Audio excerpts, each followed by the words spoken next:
আমার ধর্মের শিক্ষক হচ্ছে সিনেমার পরিচালক। আরে ভাই ঠিক বলতে বলছি আপনাদেরকে, আপনার ঠিক না বললো ঠিকই আছে।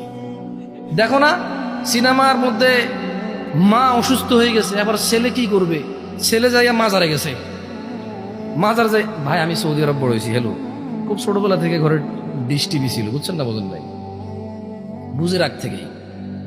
এখন সিনেমার নায়কের মা যায় কি করতে, সরি নায়কের মা তো অসুস্থ হয়ে গেল, তার নায়ক যা মাজারে যায় বলতেছে, আল্লাহ আমি তোমার কাছে কোনোদিন কিছু চাই নাই, এই প্রথম আজকে চাইছি, তুমি ফিরে দিও না। আপনি জানেন আল্লাহর কাছে না চাওয়া হারাম, এটা জানেন আপনি? আল্লাহর কাছে না চাওয়া হারাম, এটা আপনি জানেন? ইভেন জুতার ফিতা যদি ছিঁড়ে যায়, এটাও আল্লাহর কাছে চাওয়ার, আল্লাহ বলছে চাও। জুতার ফিতা, ফিতা বোঝেন, লেজ, লেজ না, হ্যাঁ, ছিঁড়ে গেলে আল্লাহ কি বলছে, আল্লাহর কাছে চাইতে বলছে। আর ও শিখাচ্ছে আপনাকে যে জীবনে আমি কোনোদিন কিছু চাই না, এই প্রথম চাইছি আমার মাকে দাও, দেওয়ার পরে কিছু আবার করে হুশ চলে আসছে মার। মানে কি বুঝাচ্ছেন আপনি? মানে আল্লাহকে পর্যন্ত সিনেমার মধ্যে অপমান।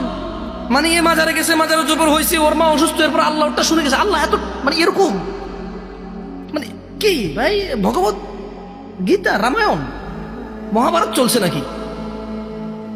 হ্যাঁ, তো ধর্ম আপনি ওখান থেকে শিখছেন না। এখন এই জন্য প্রেম কোত্থেকে আসে, প্রেম কোত্থেকে আসে দেশে?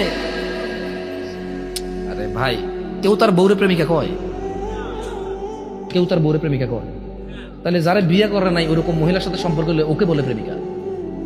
আমি বুঝাতে পারিনি। কেউ তার মাকে প্রেমিকা বলে? বোনকে প্রেমিকা বলে? কাকে প্রেমিকা বলে?